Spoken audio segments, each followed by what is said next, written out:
Speaker, make it clear. Order. Well, I did not make the comment. Bill is not about taking away rights. It is about giving opportunity.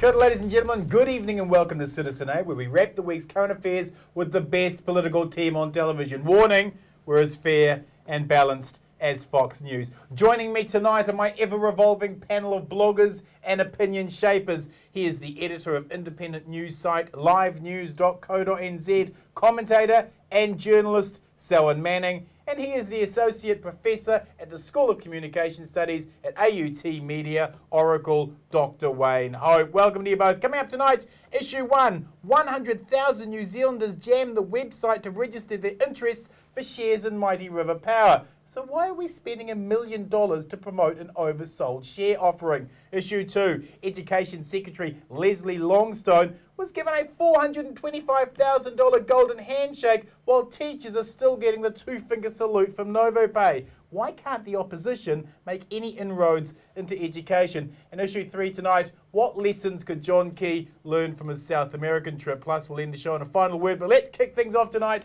with issue 1. The Supreme Court has barely finished saying okay, and John Key is already flogging off our first energy company, Mighty River Power. The economic arguments don't stack up. Public opinion is overwhelmingly against this.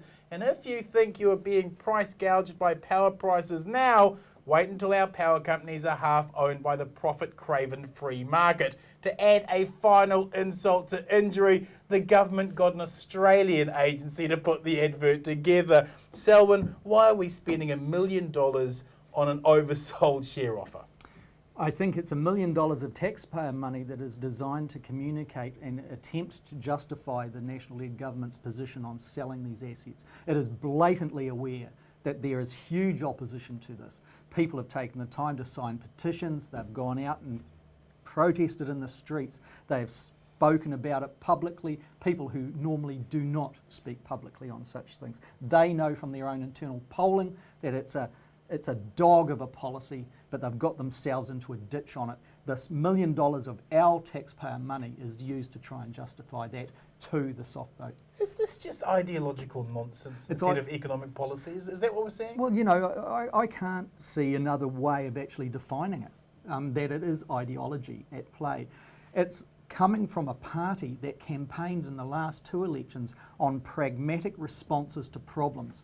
This is not a solution, it's a part of the problem. The pragmatism is now sitting in the centre-left party's policies, and that's an evidence. Wayne, if you're a media outlet and you're looking at that $1 million advertising campaign and the extra money for all of the other assets about to be sold, as an editor, are you going to be writing and publishing hard-hitting opinion pieces, or are you going to be pulling your punches and taking the cheque? Well, I do have to say that the Dominion Post made reference to the Contact Energy sale in 1999, and there was a pattern emerging which is going to happen again this time, and that is you get lots of mum and dad investors who show interest, some of them do buy up the shares, and then over time there's less and less New Zealand ownership and institutional shareholders become more important, like Contact's only about 37% New Zealand owned now. And we're going to get the same process here again. You've got all this hype about mum and dad investors. They're going to pre-register, some of them are going to buy up, but it's listed on the Australian Stock Exchange too, don't forget. So what that will mean after 1 or 2 years is that institutional investors, mainly offshore Australian institutional investors, will dominate the shareholdings, and that means once again you've got captive customers, prices will go up even more than it did under the old full SOE model, then we're back to square one. Just like to pick up on the Australian aspects of what Wayne's talking about there. What does all of this sale mean to the average Kiwi person? Well, part of it would be, that question would be answered if they look across to South Australia. South Australia is similar to New Zealand, Adelaide is a city similar to Auckland in size. The consequential impact of what its right-leaning parties did when they were running the show and selling off their energy generation assets in South Australia is hitting big time in South Australia now. They hate what happened. The population there is paying out of its back pocket for an ideology gone wrong, and that's what New Zealand can look to see what its future in this area New is. Zealand first has responded by openly declaring that they would buy the assets Yes. back, but the Greens and Labour very reticent to do that. Would it be a better idea to have a unified front to this? Well, yeah, it would be a unified opposition bloc that, when you've got the Green Party has taken the time to really pull in the numbers like the Labour Party has attempted to do too, but the Green Party was the one that actually delivered the numbers and the petitions, the signatures. So put your mouth where your conviction actually is, and stick to your brief. The other thing is Labour has looked over this issue like it's soft. It's like a wet flannel on this particular issue. David Shearer is the leader that's championing out there. He, in that question that you were alluding to, where he was asked, would you buy them back?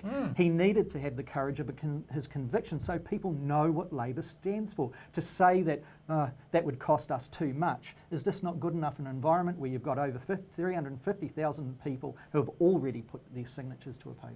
Wayne, this is, whether we like it or not, strategic brilliance, is it not, by John Key? He's fought 2 elections on this. He can crow mandate because of the massive apathy of voters, and he's about to engage in one of the largest transfers of wealth from the public to the already wealthy with no public outcry. Key will be sleeping like a baby, won't it? Yeah, well, the interesting thing about Key is that on the surface he's pragmatic, uncomfortable with that and so on. But underneath, he's actually a lot more ideological and economic issues than what the mainstream press make out. And he's getting it both ways here. His pragmatic, easy come, easy go attitude is really earning dollars and votes for him. But his ideological agenda is also being promoted. One of the reasons too why he and National are getting away with this at this stage is, as we've alluded to, under MMP, there's no centre-left unity on, okay, what is your attitude to public assets like electricity generation? Okay, what's the New Zealand First, Labour and Green position? Do we have a position paper? And this is a real problem the opposition parties have got because there's not much coordination between them. And there's going to have to be because guess what? If the government changes hands, then a new government will have to be formed. And part of that problem might be, like I saw in that interview that you had on your new blog, thedailyblog.co.nz this week, where Russell Norman, in response to questions, said, we don't mind if Trevor Mallard has a go at me personally. We are actively in competition for Labour's votes. So you've got this kind of environment where those centre-left positioned parties are after each other's votes. A common enemy, one would have thought, was actually the National Party and its mate party. So it's not in evidence. Yeah. Question to both of you. What price do power prices need to rise by before the ordinary citizen sees asset sales hitting them directly in the pocket? What's the level? I couldn't really answer that, except to say that these people are captives to the electricity prices. And if you wanted to find evidence as to what that limit is, you've got to look at the polls and you've got to look at the next election campaign. The proof is in the pudding. I think Chris Trotter and others have said that the government did in fact have a mandate for what they did. And I think there's a strong argument for that. However, I don't think that mandate exists now. I think quite a lot of water's gone under the bridge. And as you point out, Bomber, when the prices go up, and also when the institutional shareholders from Australia are cleaning up, then suddenly a few pennies will drop. And the issue is that penny going to drop in the next election campaign? I take a different view on the mandate. In my view, the country was voting, the popular vote was swinging toward National on John Key's strengths as a person that they'd like around the barbecue, other attributes too. A belief in fiscal security, etc., as opposed to this particular policy. For John Key, in my view, to claim that they had a mandate for this when the population responded the way it has, when they realised it is going to roll out, has diminished that argument. Final question of both of you. Will either of you be buying shares? Oh, absolutely not. No, I'm not buying shares, even if I wanted to, if I didn't have an ideological thing. As far as the rollout of what the government's doing and completely would present to me a bad investment. When you start to have a desperate seller dumping their goods on the market table, It's bad for them and it's bad for you as an investor too. Where's it going to be in 6 months' time? Well, as an investor, you're encouraging this kind of thing for a start. You will be wanting a return on your investment. It's going to hit you in the back pocket as far as paying more in your power than what you're getting in dividends. So why would you do it? Yeah, I've got a 3-year-old daughter. I don't have any spare cash for shares. Thank you, panel. Moving on with issue 2. Education Secretary Leslie Longstone was given a $425,000 golden handshake while teachers are still getting the 2-finger salute from NovaPay. Implementing ACT's far-right charter school idea was apparently too much for Longstone, and she was paid out because, in the words of John Key, she and Hekia didn't gel, which, if is the case, makes you wonder when Hekia will be paying all teachers $425,000 because they don't seem to be gelling with the minister either. Education's got 99 problems and Hekia Parada is about 98 of them. Wayne, John Key considers Hekia as one of the party's smoothest communicators. But a $425,000 payout suggests she's a bit rough, doesn't it? Well, he has to stay with his minister, otherwise it looks like he's caving into the teacher unions. What you've got here is a stalemate. On the one hand, there's this systematic drive to undermine public education at every level, and yet it's not really registering in the polls for Labor, is it? So that's good for National. On the other hand, however, the NovaPay dispute is undercutting the government's attempt to demonise the unions, because ordinary New Zealanders who are not teachers have real sympathy for the NovaPay debacle and what it's doing to people. It's everybody's worst nightmare not to get your pay right every fortnight, right? So that's making it harder for the government to really go for the unions, and they have to do that if they really do want to undermine public education. So that whole issue, education, secondary and primary, that whole issue is a political stalemate right now. Is Joyce the right person to sort NovaPay out? That's not the right question, Bomber. Is Joyce the right person to have a look over the portfolio and do run interference and damage control? Yes, he is. Selwyn, latest Roy Morgan poll suggests that John Key is higher now than what he gained on election night. Campbell Live has been merciless and relentless on NovaPay. So why isn't the opposition making any traction in the polls via education? Well, I would say that there's a certain pattern that's developed on education in there because of their Labor's lacklustre attempt last year to actually try to lead a debate on it. I've got to say that there's been improvement in my view from the point of view of a politician like Chris going into that position. He is young, he's hungry, and he's hell-bent on trying to develop an alternative policy. Right. He's also focused on finding solutions to the current problems that the government is unable to actually fix. He's also identified the problems that are associated with the networks and the relationships around the current minister. There's been huge improvements in the last month in that area. I would suspect, I don't know if it would have an effect on the general polling of the party's positions, but as far as effective opposition, they are now, in the opposition bloc is in a better space. That remember, the Greens are very, very lacking in depth on the social provision portfolios like education and health. Although Materia has picked it up, hasn't she? She has, but it still is lagging years behind developing a policy in education, I'm talking primary education, secondary school education, that could map the potential of a Labor Party, which it's, as you'd imagine from its support from the union base and the teacher base, is well honed. Its big problem is it hasn't had a spokesperson that communicates that. Yeah. It has now. Why have Labor been so slow in appointing accurate spokespeople who can really get into those issues? I mean, there's been plenty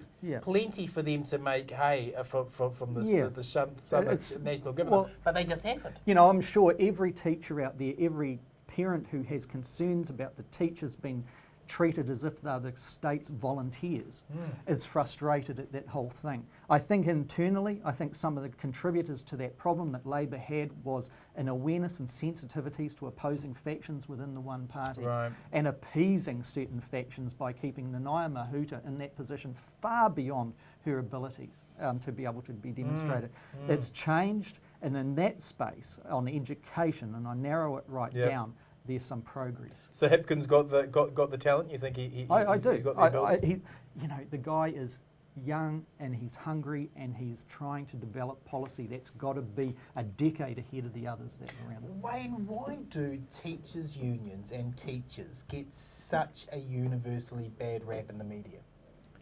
Well, most of the mainstream media is aligned with this particular government, and this particular government doesn't like unions. That's the first thing. But if you look at the history of this government since it came to power, it doesn't like any autonomous voice or any independent voicing of opinion outside of policy areas that they want to control. And so for them, the teacher unions are like a stone in their shoe, you know.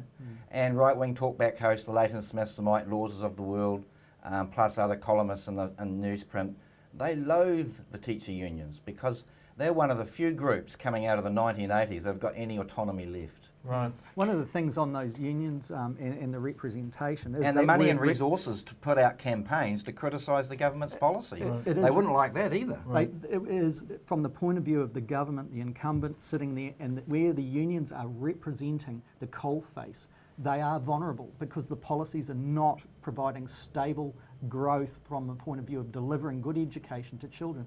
And like Wayne was talking about before, it's a political stalemate, but there's a danger for the national-led government in that they know that every parent that has a child at school that may be affected in some way because of some strange policy or inability to be able to fix a problem is potentially a vote lost. So they're going for the unions in a rabid style.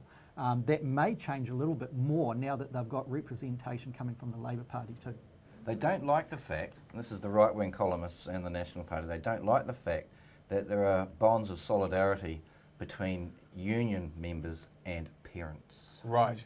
And principals. Right. And to the extent that there are solidarities there, and we've seen that in evidence in the critique of national standards, we've seen that in the campaign against charter schools, we've seen that in the drawing together all those resources to take legal action about no pay.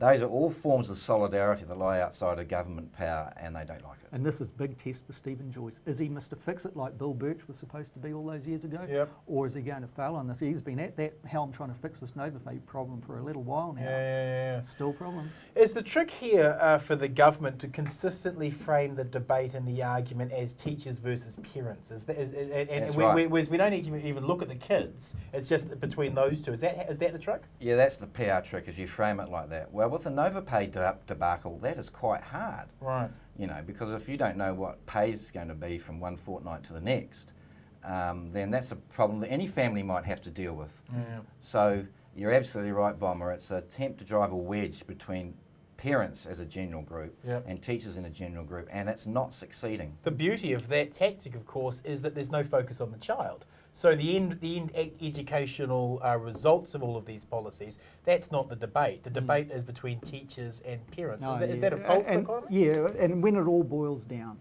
the teachers and the schools, they have an expectation, a mandate and a want to get educational outcomes for those kids. And I think that Joyce, the Prime Minister, and Hekia Parata are in a mindset where they're thinking the teachers' dedications will outride their consequential withdrawal of labour should they not be paid. Final question to both of you. Will Hekia be the Education Minister come 2014? Well, you asked me this last time I was on the show, Bomber, and I don't know. It's irrepressible force on the one hand, and then and total withstanding against that force on the other. On the one hand, they can't give her up, but on the other hand, she makes mistake after mistake. So I don't know. At some point, they've got some to cut point- their losses, don't Yeah, they? well, I don't know. The closer we get to the next election, the more losses there will be if they cut them. Right. Maybe when John Key was saying she was the best communicator that he had, it was because she was the best at actually saying, I should keep my job because of this, when she was in his office trying to explain herself. This is such an important issue. If we look at earthquake-ravaged Christchurch, and what's happening there is that schools are getting together and forming alliances and working out strategies as to what schools should close, what Survival, shouldn't. yeah. And they're getting together and talking, and the minister's just speaking over the top of them, right? So there's not even any listening being made to what's happening at grassroots level. And this grassroots level stuff is unions, teachers, principals and parents working together. Because they have a common goal. Because they have a common goal, which is to improve education for their area. Yeah. And apparently it's a goal that the government doesn't share.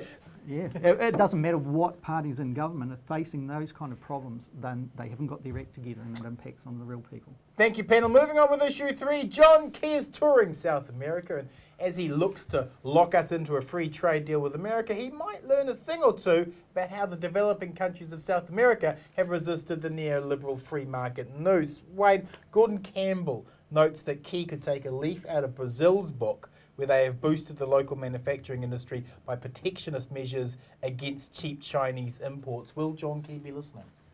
Well, that's a very interesting issue. I read that article too. Didn't get a lot of coverage in the mainstream media, but guess what did? John Key's visit to Mexico, and the presidency of Mexico is the most economically right-wing in the region, and that's the one that got the news. That's the one that got the headlines. Now, the Mexican government are interested in partial privatisations, just like New Zealand, right? So, okay, so that's what you get in the Herald, that's what you get in the Don Post, in the press, and on the mainstream television. But these comments about other Latin American countries who are following a different policy path somehow gets buried under the carpet, except if you're reading independently minded journalists like Gordon Campbell on New Zealand Scoop. Why do you think that we've got such a media bias? It was quite interesting this week, wasn't it? Everything that might be a counter opinion to neoliberalism and John Key's trip to South America, utterly ignored by the mainstream media in this country. Even the timing of what country he went to as far as the itinerary was concerned, I think was managed by the Beehive to make sure that the emphasis was on, like Wayne said, Mexico is one of the most right-leaning. So Key's front end of his trip, while people's attentions are most on that, it's speaking to those kind of points. If you take in what he's after down there, and I just say I hope John Key doesn't sell New Zealand down the river as a New Zealander, like we have seen on other big issues like Warner Brothers, etc., etc. But down in Chile, those countries, their commodity production, exports, produce exports, etc., they map New Zealand's interests there too. Key needs to sort some of that in New Zealand's interest and not give away concessions. The other aspect is clearly he has indicated and already sown in that he wants to actually barter and broker some sort of support from those Latin American countries on New Zealand's bid for Security Council. The Chileans have been quite forward, the negotiators have been quite forward in attacking the TPPA and the pharmaceutical element of that. With Tim Grosser applying for the WTO top job, how can we be sure that he is going to be negotiating for New Zealand's benefit and not for his own job? We cannot be sure of any of those things. We don't have a guarantee from John Key. John Key is a money trader at heart. He plays loose with regulation and structure and frameworks to get a deal done. And my concerns is that, like you were saying, that there are different influences on the table that he will be appraising his own performance by. They may be out of step with the average New Zealander. We can't, of course, discuss South America this week without noting Hugo Chavez's death, his legacy. Well, it's an ambivalent legacy. It's someone who stood up against neoliberalism and structural adjustment programs in South America. It's someone who made the case for public assets to be under public control. It's someone who had a genuine commitment to reducing poverty and inequality. Which he has done, you would say, his time? Look, if you compare a country like Venezuela, say, to Guatemala or El Salvador, there's no comparison. Right. Polarisation is much worse in those Central American countries than it is in Venezuela. However, on the debit side, perhaps didn't have the commitment to democratic culture and forms of governance that he should have. I mean, the big problem we'll have in Venezuela now is the problem of leadership succession. Sure. Now, in a democratic culture, you have systems and procedures for leadership succession which the people genuinely are agreed upon. It's not the case here. So his lack of commitment to democratic constitutional type issues could come back to bite Venezuela in the end. But you think, if you look at the totality of it, Venezuela is a better country after him? It's a much better country in relation to if a American propped up dictator had been in that position. Chavez's legacy? Yeah. Well, I think his legacy has been in one where his vast natural oil resources have helped other countries that have found themselves estranged from the common kind of position that most West-leaning countries have taken, and that regionally has obviously been a huge benefit. The other thing is, just from a personal level, at a time where the world was facing some pretty dark kind of occupiers of the White House, that the theatre that Chavez brought to the UN podium Yes. in his speech, where he says, "I can smell the sulphur still here from yesterday." And I thought the sense of theatre and courageousness of a nation not too far away from those borders was fantastic politics. Let's wrap the show with a final word. Wayne, your final word this week is? Well, I want to talk about Nick Smith, the new Minister of the Environment and Local Body. It seems as though if today's New Zealand Herald is any indication, that he wants to solve the Auckland housing crisis by reducing the restrictions on building and just let her rip. None of this medium density, high density housing in the middle layered suburbs, just let her go. Los Angeles, here we come. More freeways, more opportunities for real estate developers, more car exhaust pollution. This is Auckland for the brave new world. Well done, Nick. Excellent. So, in your final word? Well, this one's a little bit offshore, but every Aucklander, every New Zealander, I think, has a role in deciding, are we in a global community?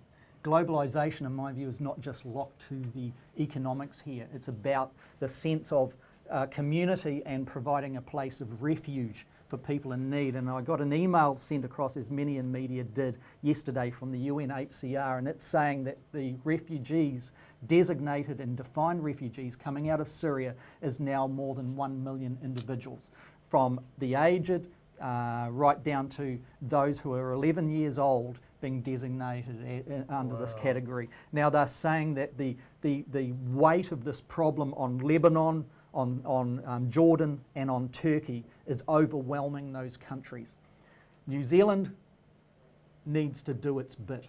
We are not meeting our UN quota, and it is poor policy in the extreme to say that we will top up our differentials there, our differences there, by taking 150 asylum seekers that Australia does not want. I believe that this issue illustrates and underscores why New Zealand should return to where it once was as a proud nation of independence, where it takes, even in minuscule kind of proportions, people in need and seeking refuge. Amen. Thank you, Selwyn. Thank you, Wayne. Ladies and gentlemen, to my final word, the insult of asking us all to pay for assets that our grandmothers, grandfathers, mothers, fathers, brothers and sisters have already paid for becomes an obscenity when you consider that the wealthy will be the only ones who can afford the $1,000 share threshold. The wealthy in New Zealand have been given hundreds of millions in tax cuts, and they will use those tax cuts to buy our once public assets.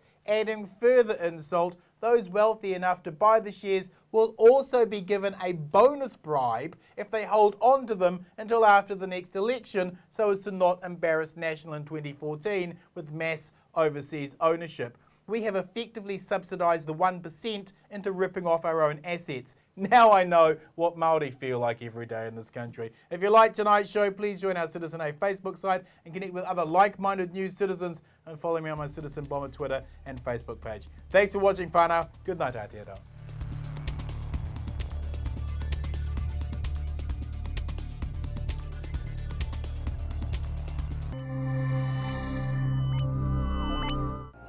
Supporting local content so you can see more of New Zealand on